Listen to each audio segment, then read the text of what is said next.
if we go back 3 or 4 weeks, this was an offense that was clicking at such a level, and they're still producing the best passing metrics in the sport, most prolific passing offense. But it's been a rough few weeks against the likes of Arizona State, and before that, Arizona. Of course, the Oregon game was maybe the best college football game of the season. So what is not happening with this Washington offense that looked unstoppable just 3 or 4 weeks ago?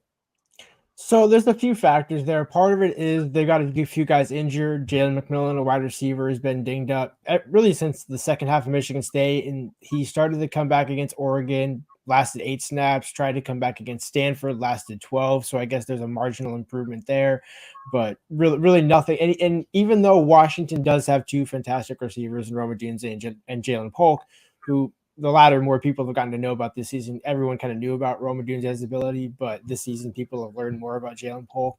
But Jalen McMillan is the X factor in the middle that takes away that sort of third option. It kind of just draws people away and allows somebody else to always be open. With that, they haven't necessarily had as open of a passing offense. And also, one thing offensive line coach Scott Huff told me after the Arizona game was Arizona, of all people, Jedd Fisch, so credit to Jedd Fisch on this, showed them a defensive look that they hadn't seen before. And so I think teams started to realize, hey, there's actually a way to which you can scheme around Washington and disrupt Penix, even if you don't actually sack him. There's ways to get him off his timing with his receivers.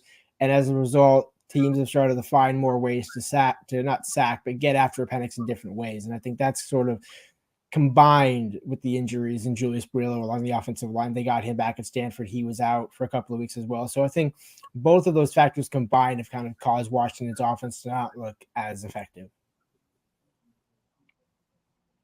Lars, my main question for you is that, the Arizona State game, that always set up as like the Oregon hangover. We all know in this business that 19, 20-year-olds, you're not going to bring the same level of intensity to the field each and every week. Not all games are equal, as much as coaches might like to say that, push that. Like, we know that the Oregon game was extremely draining, extremely exhausting. You're just not going to be up for Arizona State at the same level.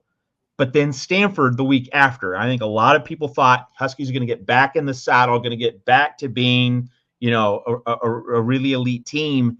Didn't really happen. So how much concern is there in the Washington camp that they didn't really get right against Stanford?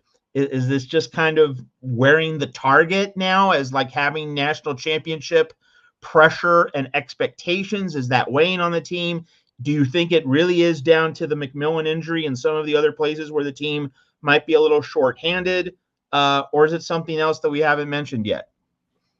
Well, I don't think it's necessarily this team is feeling the weight of the season, right? Or the weight of the pressure. I don't think none of the players and none of the coaches really give off that kind of vibe. We don't get to go to practice, but just talking to them on Monday and Tuesday and Wednesday, none of them really seem any different than they were after Tulsa and Boise State and Michigan State. So I don't think it's necessarily that, but I do think that the target point of, hey, Washington is going to get everyone's best matchup every week. They're going to get their best fight every week, no matter.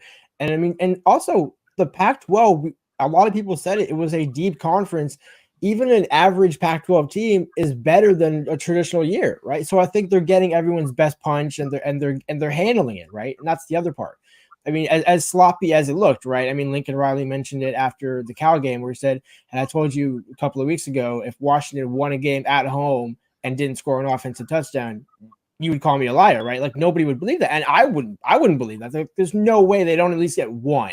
So to your point, that we did see a little bit better effort against Stanford, again, albeit it is Stanford, they're nowhere near what they used to be, but getting that first offensive touchdown, I think the struggle for them is they have not been able to run the ball effectively, consistently since I think the Cal game. It's certainly not after the month of September. Dylan Johnson has been able to be effective at times, but there's been nobody else behind him. They don't have Cameron Davis, who they lost to a season-ending knee injury coming into the season, so he wasn't ever going to be a factor. But he would have been had he not had that injury in fall camp, and everyone got to see that last year as he kind of served as the second option to Wayne Talapapa. And I think Cam really had cemented himself as the lead back. And I think the reason was we're now seeing that nobody has been able to come really near Dylan Johnson in terms of number of touches and efficiency and effectiveness, right? I mean, Sam Adams, who never really has had a chance to play and never really shown the ability to stay healthy for a season, has gotten more reps than Will Nixon in these past few weeks. So it's kind of perplexing to see, okay, are they literally just trying to find something that works? And the problem is nothing is working, right, from the run game perspective. And as a result, you have to sorry, that's my, I hope you guys don't get bothered by that. But the run game isn't as effective as it needs to be, especially at Penix. Penix is obviously the key, right? I mean, the left arm Michael Penix is going to win them and lose them, and not necessarily lose them a game, but he's going to reside. I mean, that's how they beat Oregon with the touchdown to Roman Dunze. But there needs to be a little bit more of a balance, a little bit more of a sense of, hey, we can control a couple of these drives, because the past couple of games against Stanford and Arizona State, they've had 3 and outs where it's Penix is throwing all 3 times and they maybe run it once or twice. And they actually, the most yards they get on those drives has been by the run game. So I think it's a little bit of offensive coordinator Ryan Grubb being a little stubborn and not going to the run as much, but then also they haven't been as good run blocking this season. I think that's just a fair assessment of the offensive line. It's gotten better, but it's nowhere near where it was last season and in previous seasons. So talking about your front seven, last year we saw a lot of your edge rusher Braylon Trice actually just getting after quarterbacks, but he's just numbers wise. I haven't watched as much Husky football as I'd like, but his numbers are down. What do you attribute that to? And also, you guys seem like, you're middle of the pack towards like 65, 70 range when it comes to rush defense, giving up 4.5 yards a carry the last 2 games. Going into this game, we have a really hot Marshawn Lloyd who's leading the country in yards per carry. What do you think your run defense, and also what's going on with your pass rush? Yeah, so Braylon Trice, I mean, it's kind of the obvious target, where everyone knows how good he is. So he's been drawing a lot of double teams and even triple teams at times this season, with the tight end coming into chip at some point in the play. And teams are also realizing if you can get the ball out quickly in space, and again, I know it's somewhat of a cliche, but that's just been the way teams have attacked Washington's defense, right? The sense of if you get the ball out within the first 3 seconds, you're no longer able to have that pressure really matter. I mean, Bo Nix kind of showed that a number of times against Washington, where Braylon Trice beat Josh Connolly and it wasn't even close, but Bo already got rid of the ball at that point. So it negates any form of pressure that he's been able to have. He did have a sack against Stanford. So, and he had 16 total pressures. Again, pressures is kind of a loose stat. It's not really a great stat, but he's not necessarily been terrible. I think he just hasn't been effective because he's drawn a lot of double teams. The other part of that equation, to answer your second part of your question about the run defense, is Tuli Letuligasenoa didn't play against Stanford, and he's a very integral part of that run game because depending on how much stock you put into PFF and their grading system, Javon Parker, and I doubt anybody on the show will know his name, especially at this point in his career, he is the leading run defender for Washington, just from a grade perspective, about a 78, just under an 80%.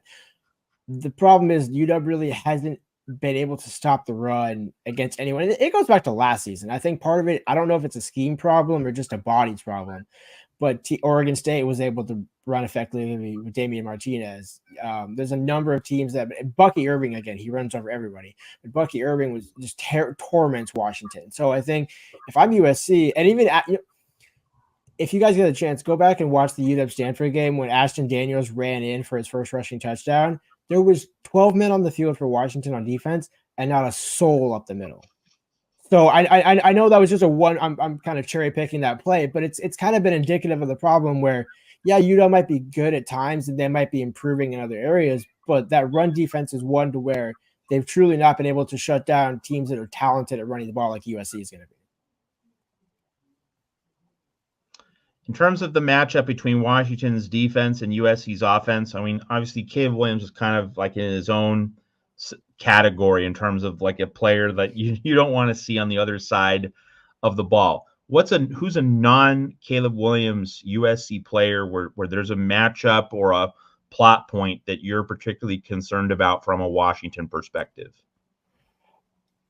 The second USC receiver, so whoever that, I mean, Dorian Singer hasn't been that guy in terms of a stat perspective this season, but whoever is not matched up against Jabbar Muhammad, because Jabbar Muhammad has been far and away Washington's best cornerback this season.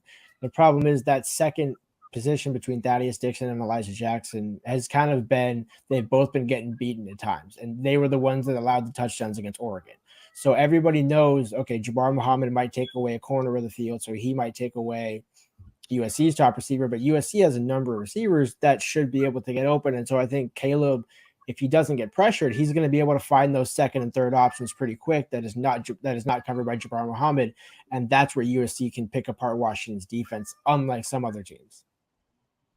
Oh, you're scaring me because a couple of things you said. You said one, teams get the ball out quick, and right away is one thing that this team has not done. And also, I'm just terrified of him lining up on the left side against the right side of our actually offense, because that will be a combination for trouble for USC. But speaking of offensive line, your offensive line, you guys this season have broken some new guys. How are they gelling together? And what do you think about your interior? Because I think if USC is going to be successful, and they have been with Bear Alexander, how well are your guards and your center bearing up to, like, got a guy like Bear Alexander?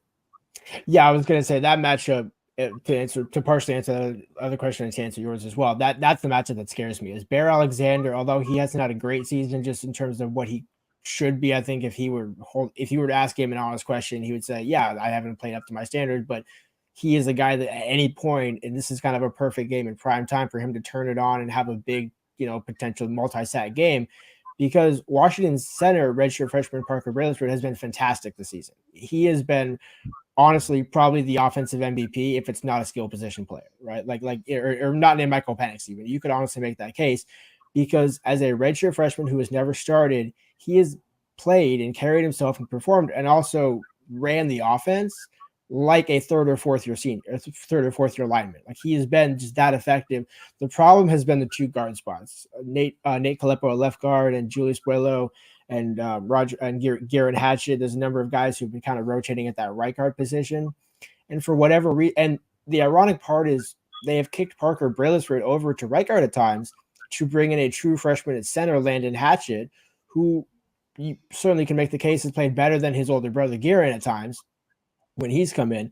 But I think at the same point, if the answer to that question is you're now having a redshirt freshman and true freshman on your offensive line at some point, especially like a team like USC with Bear Alexander opposing you, that might make you pay. So Julius Buelo came back after missing a few games against Stanford, and he looked good, but he's more of a run blocker and hasn't been as good in the pass block. Nate Caleppo has been pretty better at pass blocking than run blocking. So it's a matter of just trying to find a balance, because they have two fantastic tackles, but the problem is they're just getting destroyed through the interior of the offensive line. And I think that's going to be probably what decides this game ultimately, whether it's USC running the ball or not. It's getting that pressure up the middle and just disrupting Washington. Because that to me, if Penix can't get in rhythm and USC can get a couple touchdowns on the board early, that kind of has a recipe for disaster for Washington. That's what I'm hoping. I think that's the only way we're going to slow down this passing attack, if we can just crush that pocket and make him fire away from a dirty pocket. So that's my hope. Yeah, and I mean, that's the thing is Washington has already faced Brandon Dorlus, who's another talented defensive lineman in the conference, and he had success, but not as much success. And I think the fact that this game is on the road in the Coliseum, USC, the defense, I'm sure all they've been hearing is, oh, this is the worst unit in the country, especially with the greatest offense, the greatest quarterback in college football. It's like, how are you guys letting us down, so to speak? This is their ultimate game to say, hey, against one of the best passing offenses, not named Caleb Williams in the country, we shut them down. And that has to start with Bear Alexander, and that has to start with some of those key players who not necessarily have played up to their potential. I think from an objective standpoint, I'm not saying he's terrible, but I'm just saying I think he certainly hasn't lived up to what he thought he could be or should be. Now, Lars, what's the quarterback situation at Washington heading into next year? And while you think about the answer to that question, I bring that up just because, is there a sense that this is a unique opportunity for Washington, or do the people around the program think Kalen DeBoer has basically a steamroller, like it's going to be Chris Peterson only better? and like Washington is set to be dominant, or is this a unique opportunity? Because, as we know, DeBoer and Penix were together at Indiana. They reunited. They have a unique chemistry that, might not have existed if Washington had to go to a quarterback who was already within the program or had to go elsewhere in the transfer portal. DeBoer and Penix is a unique marriage.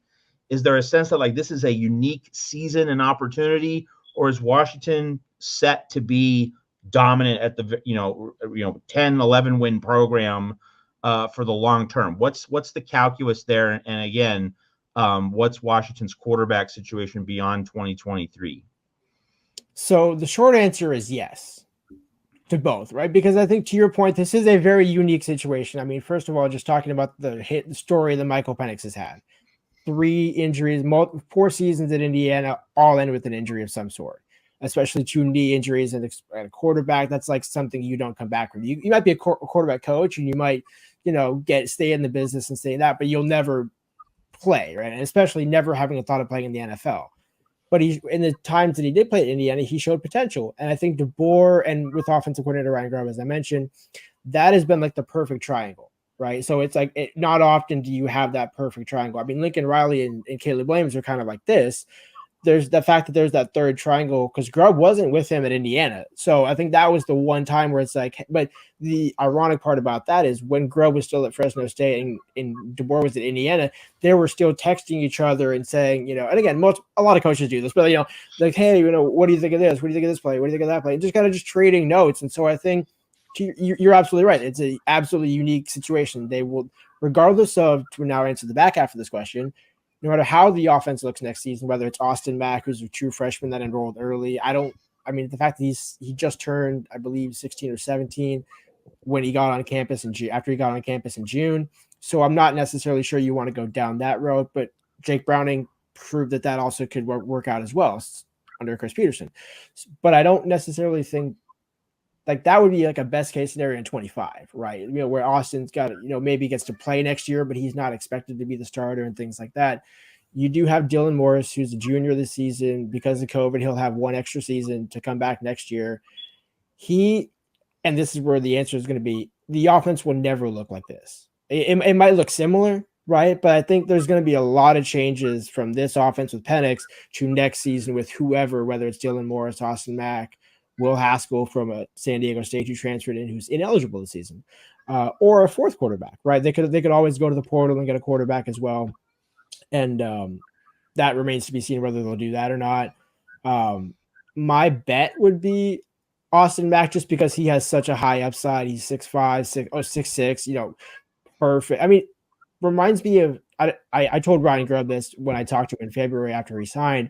And I said he looks like Andrew Luck, like is that where, but he's not as big as Andrew Luck. But I think he kind of that dynamic style that maybe Lamar Jackson were, but a better passer. The problem is when he played this spring, he was a true freshman who literally was just holding on to the ball or fall camp, just holding on to the ball, taking sacks all the time, which I guess isn't necessarily the worst thing, but also you need to show a lot more improvement. So I'll be curious to see how he looks in the spring. So I would have more of a convincing answer after I see him in the spring. But to answer your question overall, it's not going to look like this. I think this is very unique. This is very, they have multiple running backs coming back next season that I think they might be more of a run offense with maybe a quarterback who can sling it. But if Dylan Morris is the guy, he can execute the offense. He's fine. He's serviceable, but he's not at Penix's level. And so I think that remains to be seen how the quarterbacking will look, but I think certainly it'll be effective. It just might not be the exact same. Lars, I'm going to play off of Matt's question to a certain extent, because here we've got a program that's a top 15 program in the country, something in that range. Chris Peterson did a remarkable job. Anyone who knows college football knows that he was one of the very best. And then there was the Jimmy Lake debacle. And as soon as Kalen DeBoer came on board, that wasn't necessarily an obvious choice in regards to career progression and career accomplishments, because we're looking at a head coach who was only in place at Fresno State for 1 full season, had never coached a Power 5 school, was considered an up-and-coming coach and an offensive mind in the game, but again, unproven really as a head coach. He gets this job and it's just taken off. Do you consider this to have just been a good spot for Kalen DeBoer to have arrived in, or what makes him as good as he appears to be? Well, I think, and I know this is going to sound cliche or whatever, or not cliche, but kind of like, oh, where you cover him every day. But he really is like one of the more genuine persons. And to your point, Chris Peterson, I covered his time at Washington as well. But DeBoer is even different than Peterson from he's almost like a dad. He's just a casual dad you could run into at the softball field on Sunday, and you wouldn't know that he also is a college football head coach and one of the best in the country with his 19-2 record.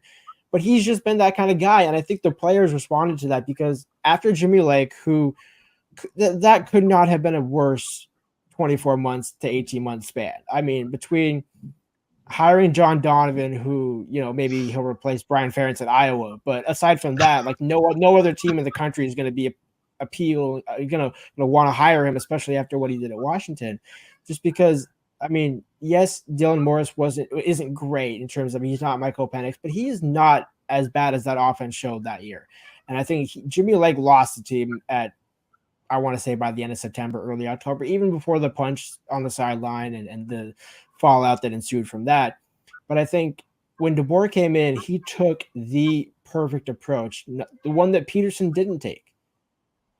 It's a player-run program. That is a loaded roster. To answer part of your question as well, this same roster plus Michael Penix and sprinkle in a few others went 4-8 2 years ago. Rome Odunze was a part of that team. Jalen McMillan was a part of that team. Jalen Polk was a part of that team. Giles Jackson, I believe, was a part of that team as well. And so it's crazy to think that one quarterback and one head coach can change that. But when you bring in the kind of caliber person that Caleb is, and I mean, so a little bit of backstory to answer your question. I asked Lincoln Riley about DeBoer at Media Day back in July, and he kind of had the same reaction where it's like, yeah, once you get to know him, he's just such a great guy, and he's just such a fun person to be around, fun guy to talk to, just, a basic dad who just also happens to be a really genius offensive mind. And I think that's kind of what Washington was clamoring for, right? You needed, especially after Jimmy Lake, a defensive-minded head coach who neglected the offense, hired the worst candidate you could possibly hire because a lot of guys told him no, that he had lost that program. He was done, but the players are great. The players are talented, and with the right coaching and the right people around him, you can hit a home run here, and he's done just that. I think, and also, let's be fair, a lot of breaks have also gone his way, on the field. Like the kick goes wide right. If it goes 2 feet to the left, we're having a different discussion. If Taj Davis doesn't catch the ball last year, there's so many things that have just fallen into place, and it's almost like it couldn't happen to a better person. Right. That cliche, right? It's almost like a movie, right? It's like in a few years from now, somebody will get really excited. They want to make some cheesy, college football movie about a dad and who has a daughter who's going to play softball at his university that he works at. So I think it's been just a perfect alignment. I don't even think Kalen could have told you this was going to happen 3 years ago. Because he also wasn't their first choice either, which is mind blowing looking back on it. Well, I don't know how deep USC's defensive coordinator search should go, but you just brought Jimmy Lake, and I guess I have to throw it out to you. So Jen Cohen said the new AD here at USC. When Jimmy Lake left, obviously his dismissal, is there any world where he could even be a candidate at USC as defensive coordinator? Because as defensive coordinator, I mean, by the way you were talking about him as a head coach, it's just like the inverse of what everyone's saying about Lincoln Riley right now, about hiring a guy on the other side of the ball, et cetera, that everyone said don't hire him. But as far as defensive coordinator is concerned, is there anything that would preclude him from becoming a DC here at USC? I don't believe so at this point. I mean, I believe his contract would have run out, and certainly by the end of the season. I could be wrong on that, but I think there was no way he was signed through 2023. I mean, he might have had a clause actually, Jen Cohen put a clause in his contract where if she left and he was still the head coach, he automatically got a 5-year extension. So it was like she was perfectly protected in every way, shape, or form. So it was, and I'll have to go back on Twitter and find it just to bring it up on Saturday, because it was truly one of those, like, people were like, no, you're making this up. I'm like, here's the contract with the UW seal and everything. Like, this is actually legitimate. And, but to answer your question, I do think Jimmy Lake would be I just don't know necessarily, especially with the way things went at Washington, and then the way in which nobody hired him for 2 years after he left. Now, I understand maybe not as a coach, but nobody brought him in as an analyst. Nick Saban didn't bring him into his rehab program. The coaching rehab program, I should say, just to be clear. Nobody wanted to touch him, and finally he lands with Sean McVay as an assistant head coach. No position title. So this is basically like, okay, Jimmy wants to get back to the NFL. I'm not necessarily sure he wants to come back or should come back to college, maybe for a while, just because of the way he handled that whole situation. I mean, he went from being, to your point, probably one of, if not the best defensive backs coach in college football and a rising defensive coordinator to somebody nobody wanted to touch in 2 years. That's what I'm thinking. There must be something that happened around that's probably not out there that Jen Cohen would be fully knee deep in. So that's why I was curious if you had heard anything or knew anything about that. Yeah, I guess that would be my way of answering that question without it, directly citing the examples. But there were multiple instances where I think Jed would know, Jimmy, I'm glad he's on his feet. Like they're not going to drag him, right? They're not, smearing his name or anything like that. But it's like, yeah, like if you don't have to, don't. Lars, we approach this matchup. We see the betting line there, Washington -3. We rarely see an over-under at 75.5, so we're expecting fireworks. It's at the Coliseum, which shows that Vegas believes that Washington's a slightly better football team, of course, being a road favorite. Is the thought from you going into this game that, okay, this USC poses a serious threat, and I'm just looking for a win in any way possible? Or there seems to be a feel around each team right now that seems to be coming from completely opposite ends of the spectrum, where despite Washington not playing its best football for the past few weeks, seems to be riding this season of momentum and just building its case to be one of the best teams in college football. And USC seems to be, despite a record that's still respectable at 6-2, seems to be kind of teetering on the brink of disaster. And I say that in a not in an alarming way, but where, some of these games could have gone the other way. This could be let's say a 4-4 football team. So how do you view this matchup in terms of USC being a true threat to pull off what would be a nominal upset?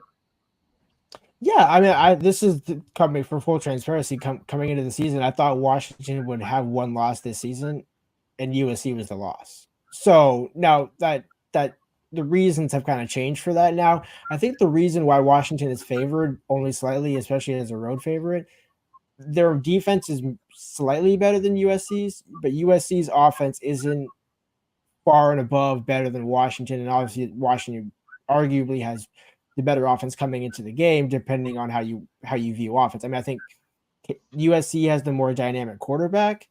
Washington has the better quarterback, but not at the moment. But at the drop of a dime, Penix has shown that he can turn it on when he needs to. The thing is, this is a game almost, again, the way it was setting up against Oregon, where, okay, we know these offenses are going to score points, right? We know they're probably going to get both over 30. Who's going to play defense? And at what point in the game are you going to play that defense? Is it going to be only on the final drive? Is it going to, because, I mean, USC came back against California, which, tip of the hat to that. I was low-key pulling for that just because I wanted this matchup to matter a little bit more, so it could be a top 25 matchup. And I think Washington, it just feels like they have a loss. Right, he's trying to be objective, right? It feels like at some point this team has got to lose to somebody before going to a Pac-12 championship.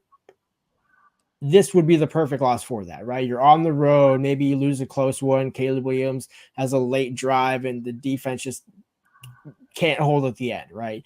That's the way that Washington would lose this game. And I think USC would take that, right? Because then, hey, we beat Washington, the top 5 team in the country, especially going to the Big Ten, kind of planting that flag as well.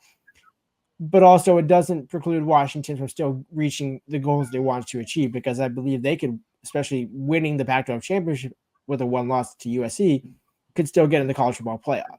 So that path is still there. It's just a matter of don't lose that second game like they did last season, because that's where everything fell apart. So USC could be that, and certainly could be that game. I mean, the talent is there. It's a matter of can the coaching match, and I think that's where the coaching. If I'm taking coaching right now, it's Washington.